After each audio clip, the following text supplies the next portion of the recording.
My wife, 30F, admitted to a drunken one-night stand last weekend, and it has turned me, 32M, into a robot. I'm a 32-year-old guy, and I've been married to my wife, Kate, who's 30, for 4 years. We'd been together for 9 total. Our relationship was honestly amazing, loving, and super supportive. We always had great communication, rarely argued, and our sex life just kept getting better over the years. We had talked about cheating in the past, and I was always crystal clear that if it ever happened, we'd be over. Last weekend, Kate went to visit her family, which was normal for her. The Friday before she left, we had a small disagreement about keeping the house tidy, so our communication was pretty limited on Saturday. I knew she was going out to meet friends at a bar, but I trusted her completely, so it wasn't a big deal to me. Before I went to sleep, I texted her, hoping she had a nice night. When I woke up on Sunday, I saw a missed call from Kate at 4 a.m. So I called her back immediately to see if she was okay. She didn't answer. I tried again a few times over the next couple of hours, and still nothing. Then, about an hour later, I got a message saying she was fine and driving back soon. Kate got home late in the afternoon and looked terrible. She had clearly been crying, wasn't wearing any makeup, which is unusual for her, and just looked like a shell of a person. I knew something was wrong right away, but she wouldn't let me hug her and could barely speak. I sat her down on the couch and made her some tea, gently encouraging her to tell me what was going on. She just burst into tears, like full-on uncontrollable crying for at least 10 minutes while I tried to comfort her. She finally got out, stopping every few words, that she had slept with someone the night before, after the bar. In that moment, something in my brain just broke. I can't really describe it any other way. I immediately got up, jumped in my car, and drove off. I went to a park and just walked around for an hour. Kate was calling my phone non-stop, so I turned it off. When I got back home, I grabbed 2 suitcases from the garage and went to our bedroom. I just threw some of Kate's clothes and shoes into them and left them by the front door.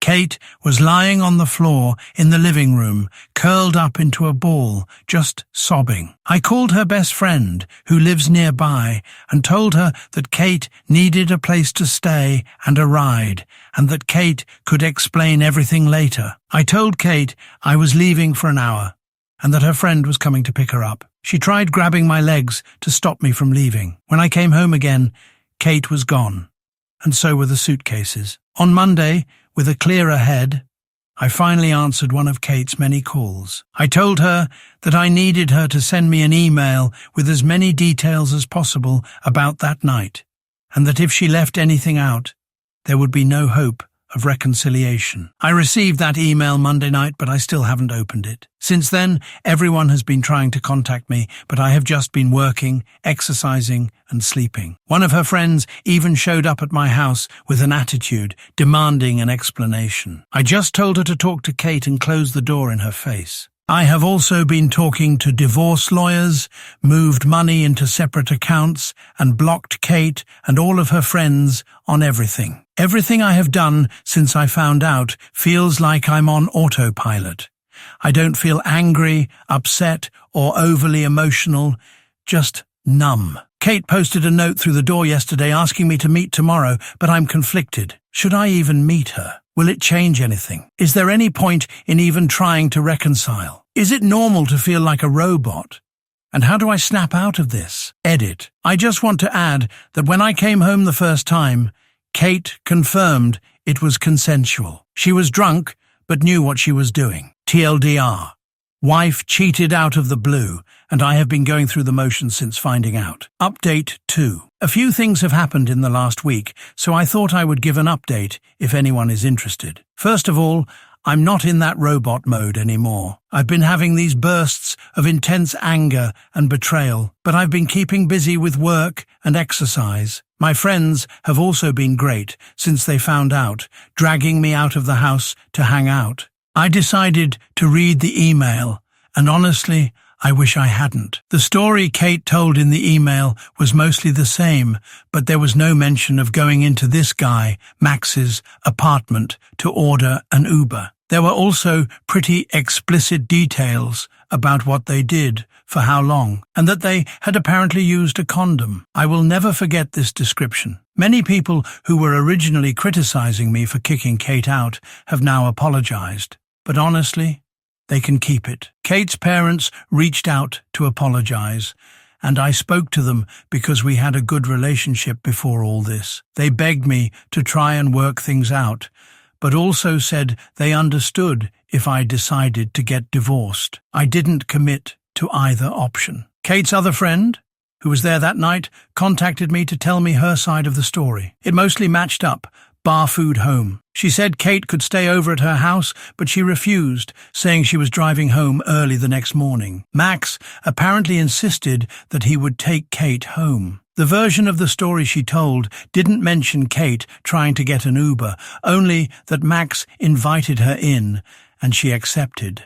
I asked if she had ever suspected anything before, and she told me that about a year ago she went to meet Kate for coffee, but found Max sitting with her when she arrived. Apparently, Kate looked guilty, but when asked about it, she said they had just met by chance. Sarah, Max's sister, also reached out to me, and I spoke to her too. She was angry with both Max and Kate and told me a similar story. Apparently, her whole family is angry with Max, and she hasn't spoken to Kate since she found out. She apologized on behalf of her idiot brother and said that she had warned him to stay away from Kate since high school. She didn't think anything else had happened between them. I've had no contact from Kate, but I've heard that she's moving into an Airbnb near our house. Apparently, she's not coping well and has called in sick from work a few times over the last few weeks. She does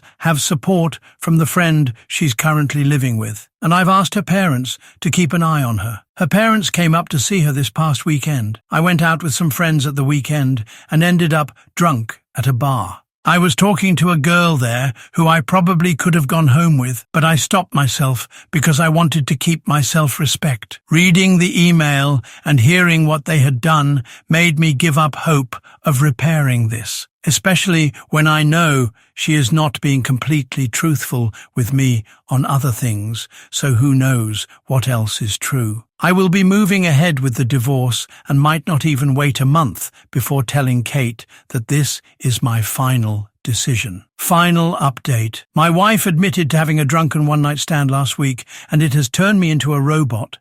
I thought I'd provide a final update on the situation for anyone that's interested. The last few months have been really tough, and I've only seen Kate in person a handful of times. After a few weeks of no contact, I decided that we should discuss things with a clearer head. We went for lunch and had a calm, respectful conversation about everything that happened and what reconciliation might look like. Kate said she would do anything to get things back on track, and I believe her, but I didn't commit to anything. After that, Kate asked me to go with her to see her therapist, who also had experience dealing with married couples. I thought about it for a few days before agreeing. The session was tough, with lots of tears, but I didn't get a straight answer on why Kate had decided to cheat. The therapist was surprisingly fair to both of us and wasn't judgmental. We discussed reconciliation again,